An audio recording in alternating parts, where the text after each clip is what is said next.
even if politically unpopular. And I can certainly Thank appreciate you, that. Councilmember. But your own testimony just now shows that you have different communities with different needs, which is why the one-size-fits-all approach doesn't work with City of Yes. Thank you so Thank you, much. Councilmember Ariola. Councilmember Monte? Hey, thank you, Borough President, for Thank being you, here. thank you.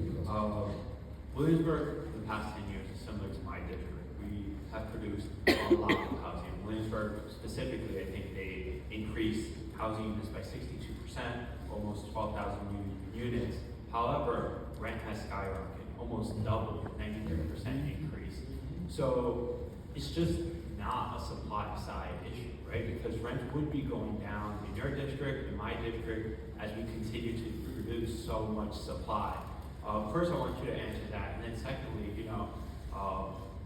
a lot of the council members here, a lot of the people who have testified, who will testify, wanted this application to have mandated affordable housing units. You touched on MIH.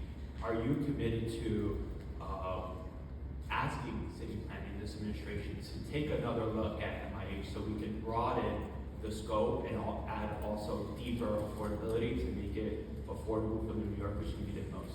Yes, so for the second question first, is yes. I think that you should reopen the conversation to NIH to make it more deeply affordable and add more affordability to the projects where possible. So I do think that that's a conversation that you guys should be having, and we'd be more than happy to be supportive of. So I do think that that's one case.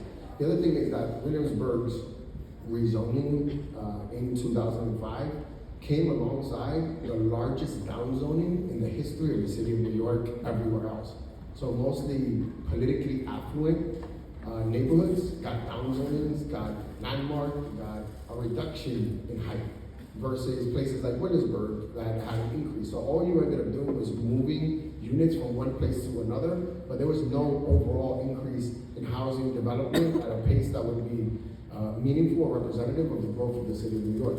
What we're trying to do here is unlock it on that, undo the hurt that was put forth by the Bloomberg administration's downturn in a lot of neighborhoods. So I just think that's my point that I'm trying to make here is, as a council member of Williamsburg, what I feel there is significant, but the work in Riverside, in the Bronx, or in Bay Ridge, in Brooklyn, affect what's happening in Williamsburg. So the rents didn't go down, even though we did our part, because other places didn't do theirs. Thank you so much, Councilmember Monte. Councilmember Palladino? All right, thank you. There being no more questions for this panel, thank you, Borough President. Thank you so much, Council. Thank you, Chair. The next panel we're going to hear from, just going to state it again because we took a break, is Aliyah Sumro, John Wilson, Julie Child, Rosa Chang, Gregory Smith-Simmons, Charlene Davis,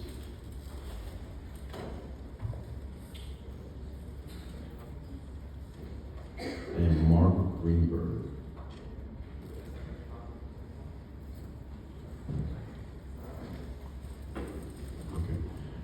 If you're in the front row and you're not testifying, you have to find another chair. So, sir, if you're in the front row and you're not testifying, you have to find another chair, please.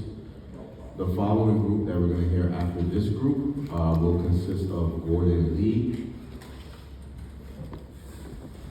Layla Lord Easto, Renee DeSantis, Alfred Brand, Paul Briscoe, and Ronald Colangelo. Colangelo, that's right. Correct me out loud, but don't do that again. Thank you. All right. If you could just come to the front. Thank you. It's all right to correct me. I'm going to butcher some names today. First, you're going to hear from Aliyah Sumro.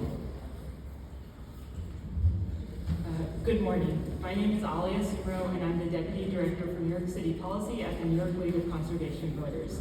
Thank you, Chair Riley and members of the Zoning Subcommittee for the opportunity to testify.